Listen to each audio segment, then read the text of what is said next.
try that again. Evening, everybody.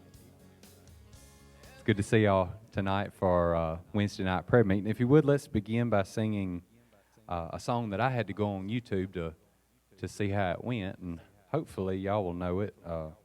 It's called "I Must Tell Jesus." Let's all stand and sing.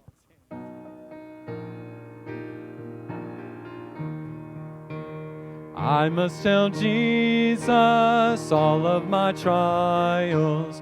I cannot bear these burdens alone. In my distress, He kindly will help me. He ever loves and cares for His own. I must tell Jesus, I must tell Jesus, I cannot bear my burdens alone. I must tell Jesus, I must tell Jesus, Jesus can help me, Jesus alone. I must tell Jesus all of my troubles. He is a kind, compassionate friend. If I but ask Him, He will deliver. Make of my troubles quickly an end. I must tell Jesus, I must tell Jesus, I cannot bear my burdens alone. I must tell Jesus, I must tell Jesus, Jesus can help me, Jesus alone. Oh, how the world to evil allures me. Oh, how my heart is tempted to sin.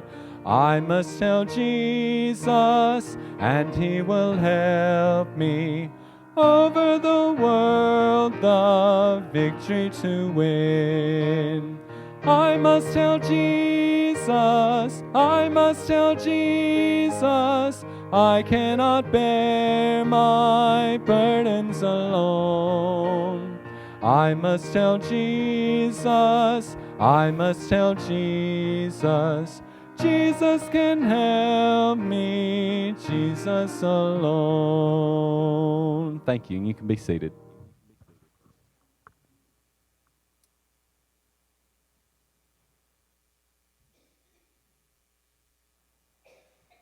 Okay, you'll see your prayer sheets. One side is the announcements, and I want to call attention to one announcement about the deacons meeting, since it is a change of date. That is tonight after the prayer meeting, so be aware of that.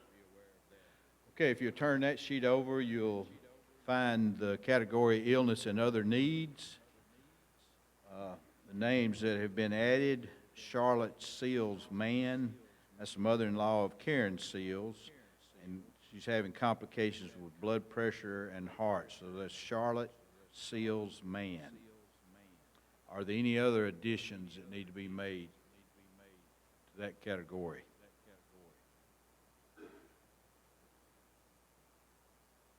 Okay, we'll move on to the sheet that begins with surgery, test, and recovering.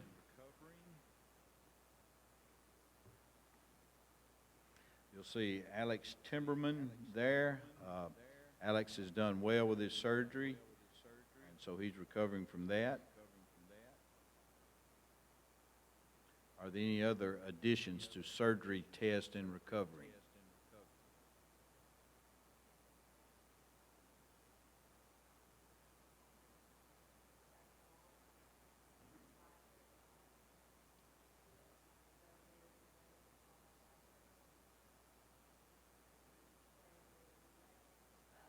Okay, no seizures at this.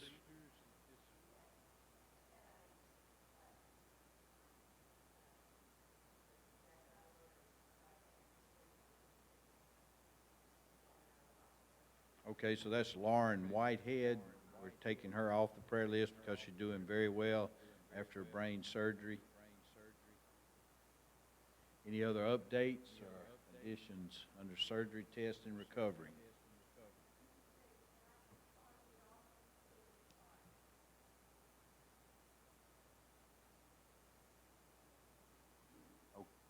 Okay, that's Dax Harvey. We're taking him off. He's doing fine, recovering from surgery.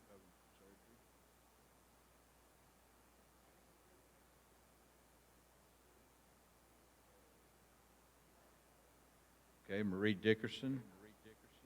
She's recovering from heart surgery, and she's doing much better, so we can take her off.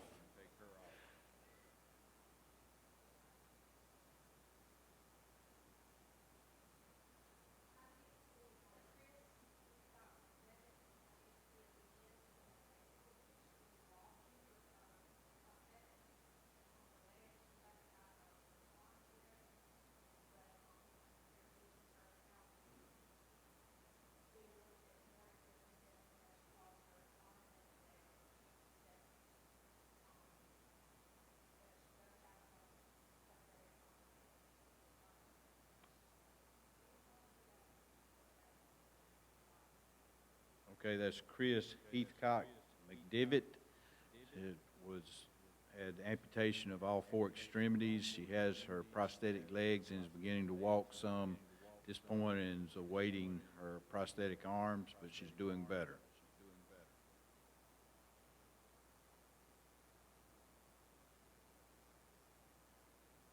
Okay, we'll move over to it's already on the list there, about halfway down. Chris Heathcock McDivitt. All right, moving over to hospitals, you see Agnes Shirley, and if you go down to living assisted, I'll go ahead and make this note. She had moved to Comfort Care Nursing Center, and so that's where she lives now, if I understand correctly. But she did have some difficulties, and she was moved to South Central Hospital and had a bad time, but she is doing better today, is what we understand. So that's Agnes Shirley in the hospital at South Central.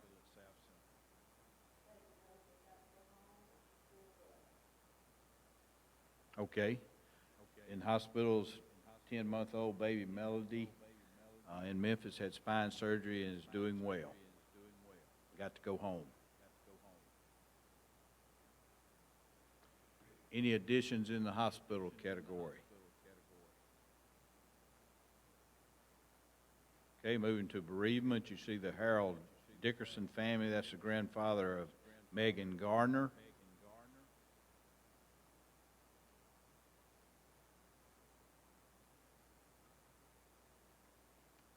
Are there any additions that need to be made in bereavement? I see it's under special prayer. I was thinking about the teenagers who were killed in the drowning. Let's remember them as well under bereavement.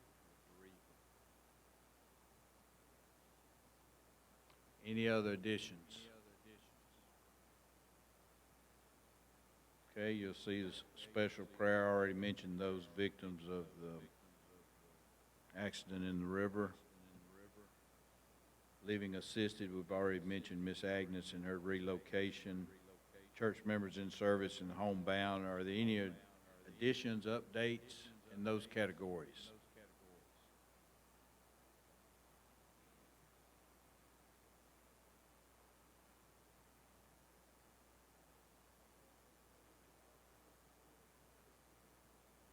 Okay.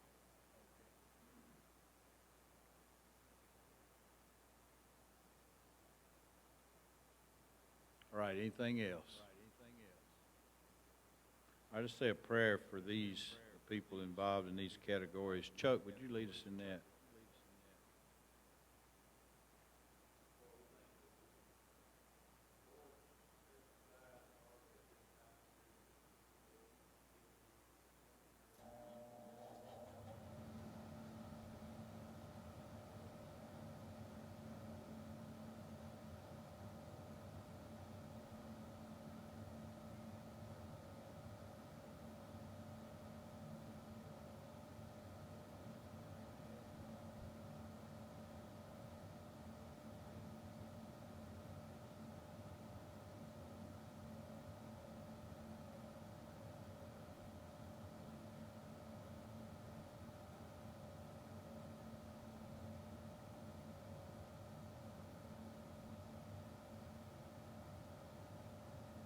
Amen. Okay, if you'll turn the sheet we were looking at over, you'll see cancer-related.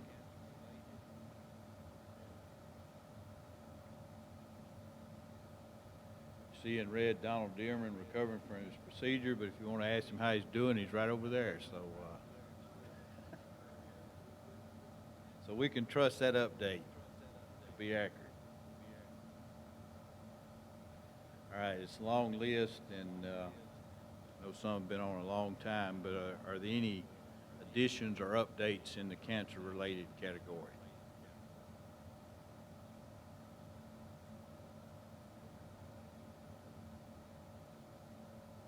Okay.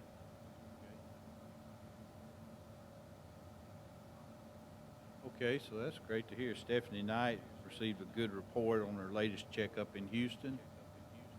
Thank you for that. Anyone else?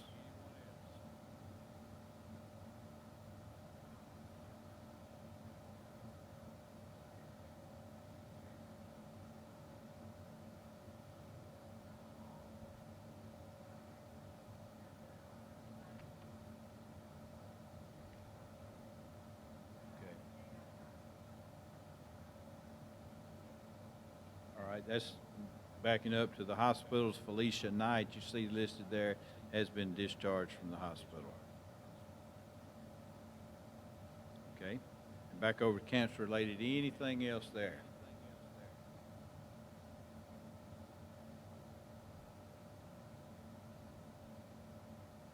Okay, if not, Brad, would you lead us in prayer for these people?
Amen.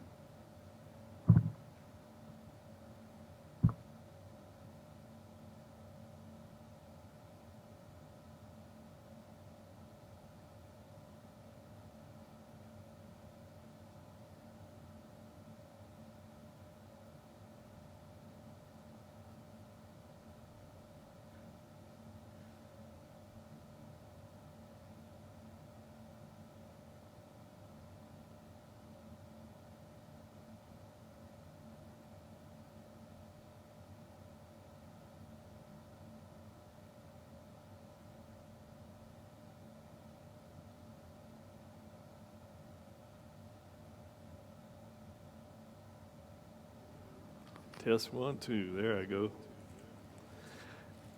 All right, the flood that we have been talking about was a culmination of increasing sinfulness of mankind that began all the way back in Genesis chapter 3. The sin of Adam and Eve resulted in disharmony between humans and other creatures. In chapter 3, verse 15, talking about the serpent and enmity that would be between Eve's descendants and the serpent. It was also disharmony between male and female. We talked about that, how there was going to be a battle of the sexes, and there is. Disharmony between humans and the earth. Thorns and difficulty in growing food was going to happen. And the disharmony intensified until in chapter 4 we find murder. Cain killed his brother Abel. Get to chapter 5, and we get the genealogy. And the genealogy just kind of shows us the downward spiral of mankind until we get to Noah. And chapter 6, God expresses his regret for mankind's sinfulness. And in the process, he pronounces that Noah found grace. Noah found grace in the eyes of the Lord. And Noah finding grace in the eyes of the Lord is the only reason we're here. Had he not, we would not be, unless he chose somebody else to extend his grace to. And so in the flood, God didn't completely destroy the earth. I mean, it's still here. He destroyed everybody and every land animal that was not on the ark. But God recreated the earth.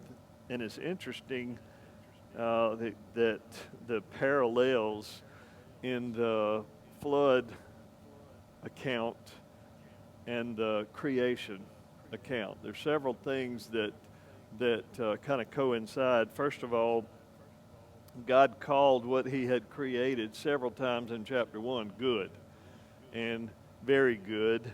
And then when we get over to chapter 6, we find him not saying it's good, but evil and corrupt. And so God went from calling his creation good to calling his creation evil. Think about in chapter 1, the separation of the waters. If you'll remember, first of all, the waters were separated to the firmament and that was on the earth. And then the waters were separated from, or were all gathered together in one place. And then when the flood happened, chapter 7, all of that was undone. The waters all gathered back together. The waters from the heaven, he opened the windows up, opened the depths of the deep, and all of the water was back in one place again, covering the earth. And then it subsided. You get to chapter 8, and it subsided, and it went back down and re-separated back like it was. God commanded Adam and Eve to be fruitful and multiply. And then after the flood, he told Noah and his family the same thing 3 times. Be fruitful and multiply. The flood was God's judgment. We talked about that. But it was also God's grace because he made a restart for mankind. What was totally, as he described it, totally evil. Mankind's heart was totally disposed toward evil all the time. And so God made a new start, and he made a new start with Noah and his family. When we made a mess of it, God stepped in. And that's typical of the way he still does. When we make a mess of things, he steps in. Now, we looked last week at verses 1 through 7 of chapter 9, and we talked about the sanctity of life, how God holds human life in high esteem, and he gave animals for mankind to eat. And then we get down to verse 8, and God makes this covenant with Noah. And so we're going to talk about the covenant that God made with Noah. It starts in verse 8. In verse 8 says, Then God spoke to Noah and his sons with him, saying, And as for me, behold, I establish my covenant with you and with your descendants after you, and with every living creature that is with you, the birds, the cattle, every beast of the earth with you, of all that go out of the ark, every beast of the earth. Thus I establish my covenant with you. Never again shall all flesh be cut off by the waters of the flood. Never again shall there be a flood to destroy the earth. And so God makes a covenant with Noah. What's the difference between a contract and a covenant? A contract is a legally binding agreement between two people. And usually in a contract, you have if if you breach the contract, it's going to cost you this much or cost you this. And for instance, somebody rents an apartment, and the contract says if you renege on your lease, then you've got to pay the tenant, the landlord, X number of dollars. And you do that, and you're released, and there's really no moral difficulty with that as long as you keep up the stipulations of the contract. In other words, if you get out of it and you pay that money, then you're released from the contract. A covenant, on the other hand, is a solemn promise from your heart. It is a solemn promise based on your faithfulness. Which one is a marriage?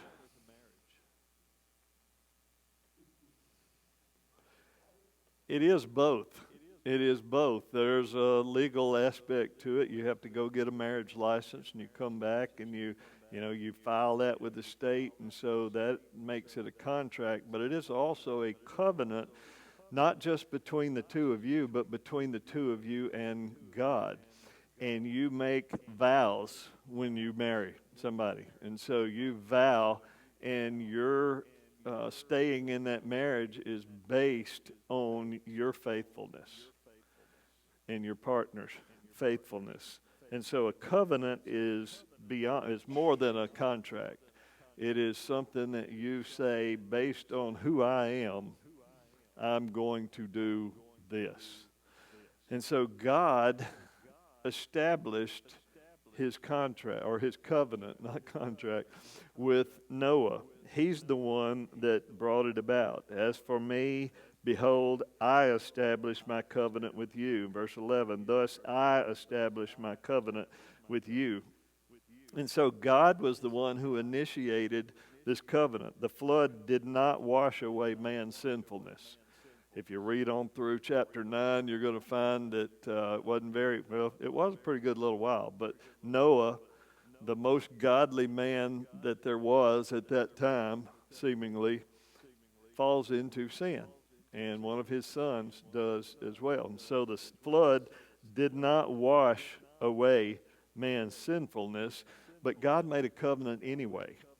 God came and made a covenant with that man and with all of his descendants forever anyway, even though God knew that we would still be sinful, that we would still rebel. God made this covenant. And the covenant stated that life on the earth is dependent basically on the faithfulness of God. He said, thus I establish my covenant with you. Never again shall all flesh be cut off by the waters of the flood. Never again shall there be a flood to destroy the earth. And so that is unconditional. He does not say, Noah, if you do this, then I'm going to not ever flood the earth again. It's unconditional. God bases this not on anything in man. He bases this totally on himself. And he says, I am not going to do this. This is the covenant. It's not based on man's decisions. It's not based on man's actions. In other words, the earth will not be destroyed by flood no matter what we do to the ozone layer, or no matter what we do to anything else. God is the one who said it's not going to happen, and it wasn't based on us. It wasn't based on our decision. It was based on him and his faithfulness. However, there will be a day of judgment.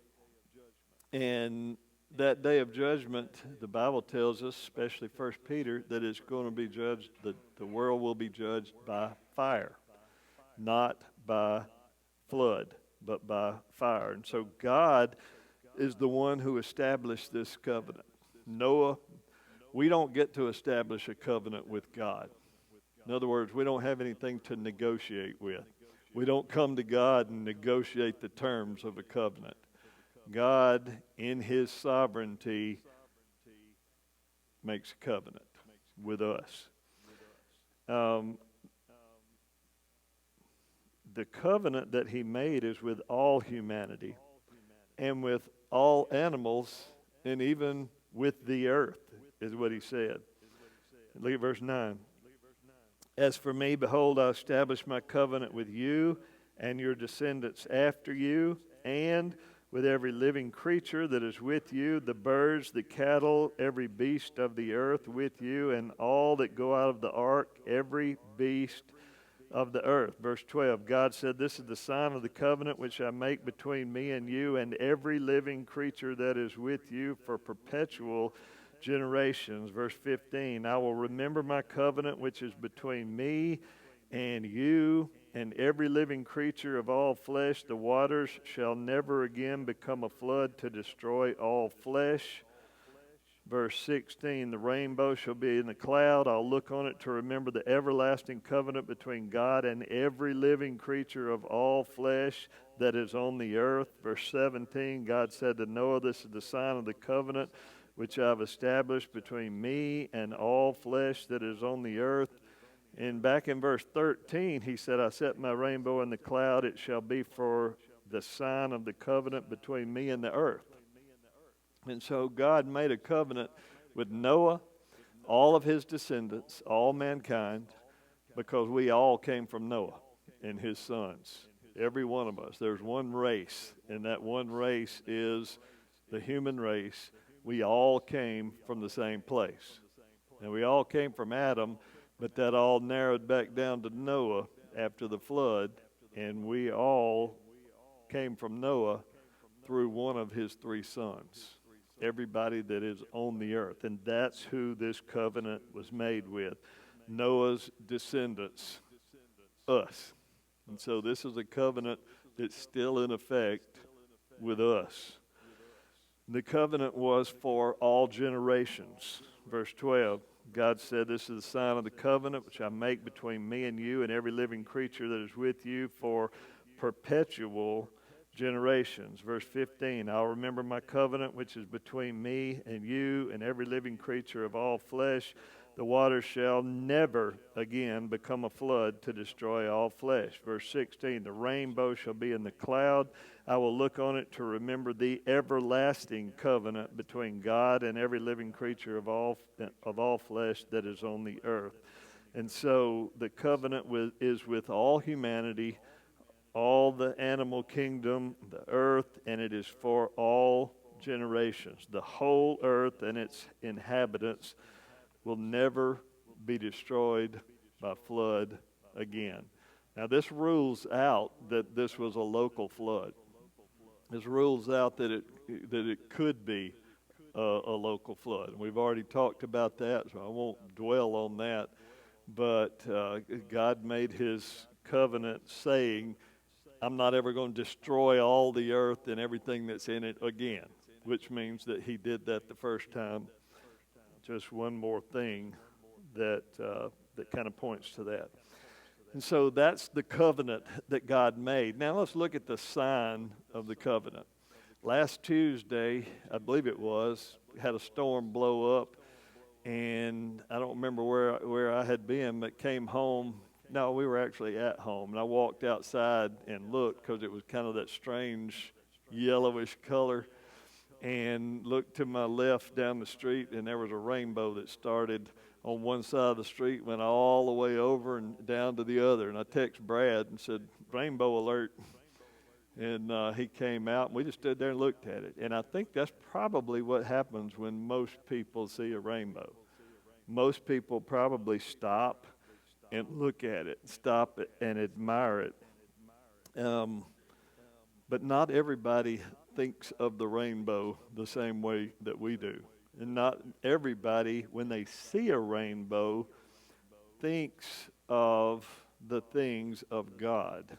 But that's where we should go immediately. That is immediately what our mind should go to. Let's take a look at the sign. Verse 12, he says, God said, this is the sign of the covenant which I make between me and you and every living creature that is with you for perpetual generations. I set my rainbow in the cloud, and it shall be for the sign of the covenant between me and the earth. It shall be when I bring a cloud over the earth that the rainbow shall be seen in the cloud, and I will remember my covenant which is between me and you, every living creature of all flesh. The water shall never again become a flood to destroy all flesh. The rainbow shall be in the cloud. I will look on it to remember the everlasting covenant between God and every living creature of all flesh that is on the earth. And God said to Noah, this is the sign of the covenant which I've established between me and all flesh that's on the earth. And so God said, here's the sign. And the sign is a rainbow. But the Hebrew word for rainbow is exactly the same word that you would use for a bow, like a bow and arrow. And I'm not sure that God intended this, but it seems like he might have. After destroying the world with a flood, he hung his bow up in the sky for us to see. Now, a conquering king many times would, when they would conquered a place, to show that they were not going to be, he was not going to be a tyrant or treat them badly, would hang his bow up. And so, maybe God meant it that way, maybe not. I don't know. But he's definitely signifying that he will never destroy the world this way again. And he hung his rainbow up in the sky to remind us. Now, the way it says it here indicates evidently that there was not a rainbow before this. We don't know, we think maybe there was not any rain before the flood. We don't know that absolutely for sure, but possibly it had not rained yet on the earth. The Bible says that it was the garden was watered by the mist that came up from the earth. And so, I would assume that the light still, if it shined through a prism, even before the flood, would have separated into all the colors, but I don't know that. And so, but it seems like, however or whatever way God chose, this is the time, the first time, that there was a rainbow on the earth. It's interesting in verse 14 and 15 what God says about it. He said, it shall be when I bring a cloud over the earth that the rainbow shall be seen in the cloud, and I will remember my covenant which is between me and you and every living creature of all flesh. The water shall never again become a flood to destroy all flesh. And so, do you think God needed a rainbow to remind him to remember his covenant? You think he... Okay, that's a possibility. You think God forgot at any point? Well, in verse 14 it says, it shall be when I bring a cloud over the earth that the rainbow shall be seen in the cloud. In other words, you're going to see it. You will see the rainbow in the cloud, and that will remind you that I see it too, and I'm never going to break this covenant. And so most likely that's what he's saying there. It's not that God, oh yeah, I remember now. I'm not going to do that. That's not it. But when we see the rainbow, it should remind us that God's looking at it too, and he's not ever going to break his covenant, break his promise. So that's the sign. Let's look at the significance of it. It's interesting that rainbow is mentioned 3 times in Scripture. There's really 4 verses, but it's really just 3 events or 3 times that it is mentioned. And every one of them is related to a storm in life. This one, Noah saw the rainbow after the storm. And so the storm has already happened, this storm in his life, the literal storm, and then the storm in his life for a year living on the ark. And after the storm has subsided, Noah sees the rainbow. Now, usually when the storm's raging, we don't see anything but the storm. Usually and I always think about Peter getting out of the boat. You know, he said, if that's you, Lord, command me to get out of the boat and come to you. And Jesus said, get out of the boat and come to me. And he steps out and he starts looking at the wind and looking at the waves, and floop, he goes down. And so when we're in the middle of the storm, sometimes it's hard to keep our eyes on God, and sometimes we can't see anything but the storm. Even though Peter had God himself standing on the water right there, he still had his eyes on the storm. And so, you know, it's hard for us to see beyond the storm. But when it's over and we see the rainbow, you know, it's just an assurance that God is faithful. And God will promise, or God will do whatever He promised. And any storm in our lives is just temporary. Because this life is temporary and we are made for eternity. And so Noah saw the rainbow after the storm. Now, Ezekiel is another place where it talks about a rainbow. I mean, kind of leading into that, Ezekiel chapter 1, Ezekiel had several visions. As God has called him to be the prophet, he has several visions. And the first one is of a whirlwind with clouds coming down, with fire coming out of the clouds. And it's obviously a storm. There's flashes of lightning. And then he sees 4 living creatures. And the living creatures have these wheels that are going along with them. And then he sees a firmament around them. He sees the sky, the heavens. And in the sky, he sees one sitting on the throne. And obviously, the pre-incarnate Christ sitting on his throne. And then it says in Ezekiel 1:28, it was like the appearance of a rainbow in a cloud on a rainy day. So was the appearance of the brightness all around it, talking about the throne. This was the appearance of the likeness of the glory of the Lord. So when I saw it, I fell on my face, and I heard a voice of one speaking. So he fell on his face when he saw the rainbow.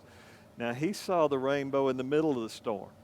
It wasn't after the storm. It was right in the middle of the storm. And when he saw the throne, he understood that God was on his throne even in the middle of the storm. He fell on his face before God in worship and in submission.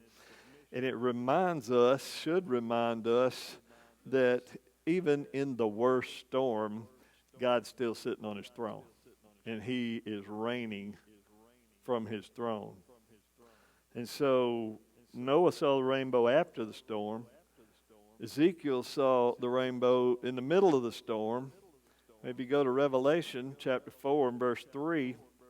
You're going to find that John saw the rainbow before the storm. It says in Revelation 4:2, immediately I was in the Spirit, and behold, a throne set in heaven, and one sat on the throne. There's the throne, and one sitting on it again. And he who sat there was like jasper and a sardis stone in appearance, and there was a rainbow around the throne in appearance like an emerald. Now, if you're familiar with the book of Revelation, you know chapter 4 is the beginning of the tribulation. And chapter 4 and then following all the way to chapter 19 is talking about the tribulation that will happen here on this earth. And so John saw a rainbow before the coming judgment, before the tribulation period on the earth. Matthew chapter 24, verse 21, Jesus described that tribulation like this: there will be great tribulation, such as has not been seen since the beginning of the world until this time, no, nor ever shall be. And so there was coming the worst possible storm on the earth that there could be. And John, in seeing the rainbow ahead of time, understood that even through at the end of this tribulation time, there's going to be peace because he's sitting on his throne and he's not going anywhere. He is seated on the throne. And so, bottom line is God's on his throne before storms. He's on the throne in the storm. He's on the throne after the storm. And he is the one who's in control. Significance of the rainbow. When you see a rainbow, you ought to be reminded that God's on his throne. When we see a rainbow, we ought to understand that he is the one that's in control. Whatever storm we're going through, then at the end of it, even through it, he has promised to give us peace and walk with us through the storm. And so finally, let's see the solemnity of it.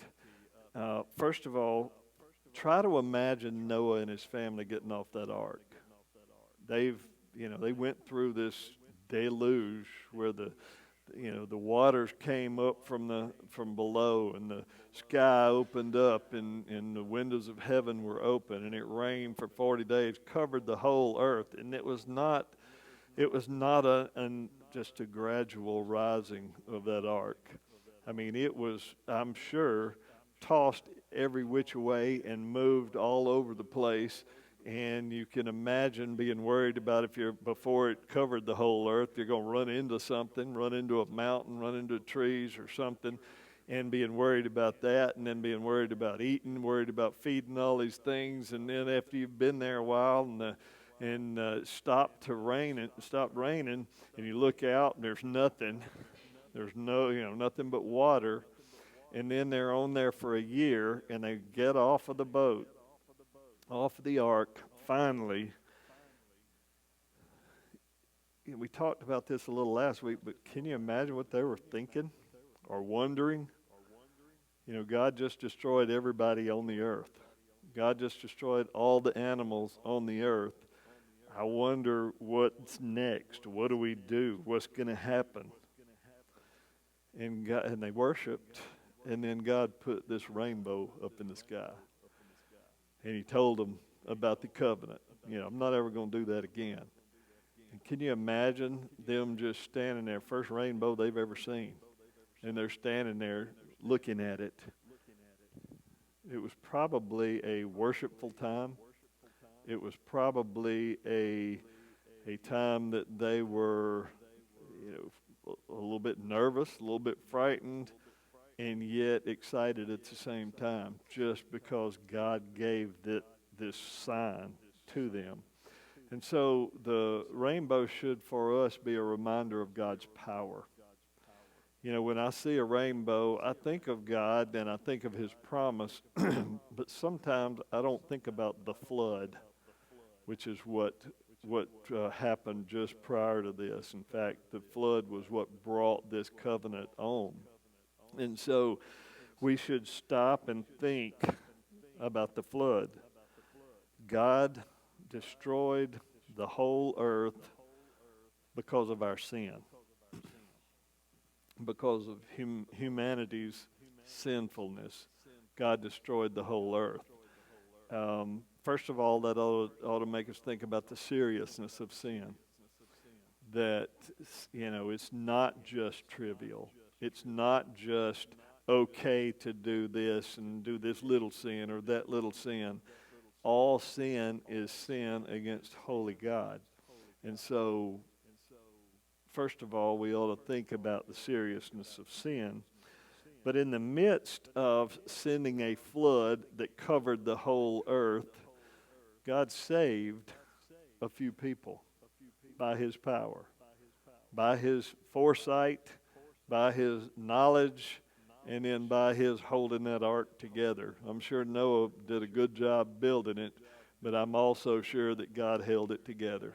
No matter what it hit or what was going on, or either he guided it where he wanted it, and he kept the water out. And so God's power, first of all, covered the earth, but in his power, he also saved those that he had found grace in his sight. Even while God punishes sin, he extends grace. And so we should stop and think about God's power, but also it ought to remind us of God's purpose. God always has a purpose. He doesn't do things haphazardly. He doesn't do things by chance. And so God had a purpose even in the midst of this storm. God had a purpose. In 1 Peter chapter 1, verse 6, Peter says, "In this you greatly rejoice, though now for a little while, if need be, you've been grieved by various trials, that the genuineness of your faith, being much more precious than gold that perishes, though it is tested by fire, may be found to praise, honor, and glory at the revelation of Jesus Christ, whom you've not seen, yet you love. Though now you do not see him, yet believing you rejoice with joy inexpressible and full of glory." And so God's got a plan even in the midst of trials. God's got a plan even in the midst of the most devastating situation that we can be in. God has always got a plan, and he's always working it. He's got purpose. And then finally, the rainbow ought to remind us of God's peace. It should remind us that God is always faithful to his promises.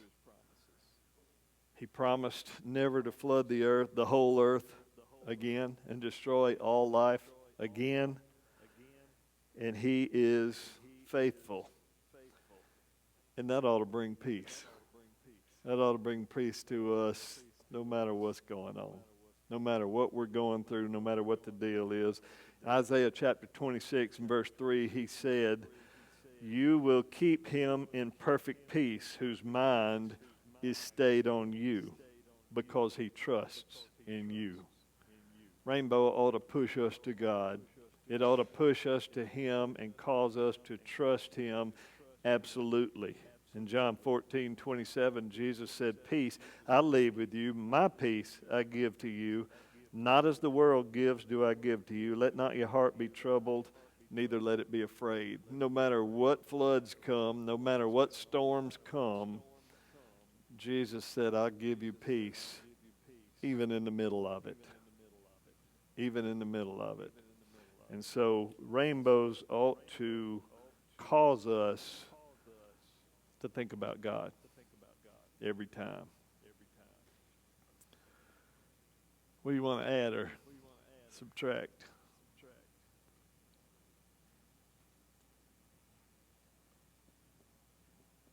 Ned? Yes, sir.